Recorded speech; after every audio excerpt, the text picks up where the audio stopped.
કેમ છો? મજામાં? સુવિચારની દુનિયામાં આપનું સ્વાગત છે. મારા મિત્ર એવું કહેવાય છે કે દરેક વિચારના પોતપોતાના પરિણામો હોય છે. આવી જ કોઈ વાતને સુવિચાર તરીકે લુસી મેલોરોજીએ ખૂબ સરસ રીતે લખ્યું છે. આજનો જે સુવિચાર છે તેનો વિષય છે વિચારો, થોટ્સ.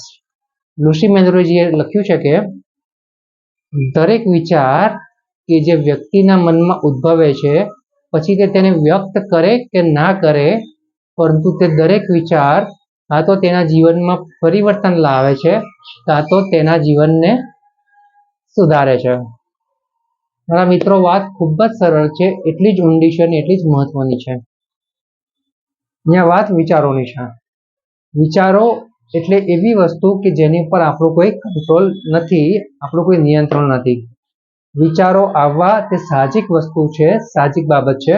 વિચારો આવે તો આવવા દેવા, પછી તે સારા હોય કે ખોટા હોય, પરંતુ જો આ વિચારો ઉપર કામ કરવું કે નહીં કરવું તે આપણને આપણું ચારિત્ર શીખવાડે છે.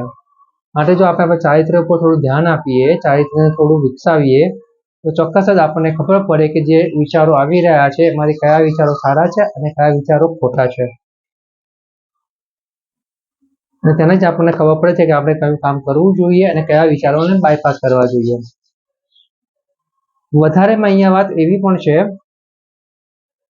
કે આપણા મનમાં, આપણા મગજમાં કોઈ વિચાર આવે છે, પછી તે ખોટો હોય કે સારો હોય, અને આપણે તે વિચારોને વ્યક્ત નથી કરતા, તો પણ તે આપણા જીવનમાં કંઈક સુધારો લાવે છે અથવા જીવનને બદલે છે. મારા મિત્રો, વાત સમજાય એવી જ છે. ઘણી વખત એવું બનતું હોય છે કે આપણા દિમાગમાં કોઈ સારા વિચારો આવતા હોય તો આપણને સારું સારું લાગે, આપણે સારું કરવાની ઈચ્છા થાય, અને ખરાબ વિચારો આવતા હોય તો આપણે થોડા સમય માટે ઉદાસ રહીએ, થોડા સમય માટે શાંત રહીએ, એવું બની શકે.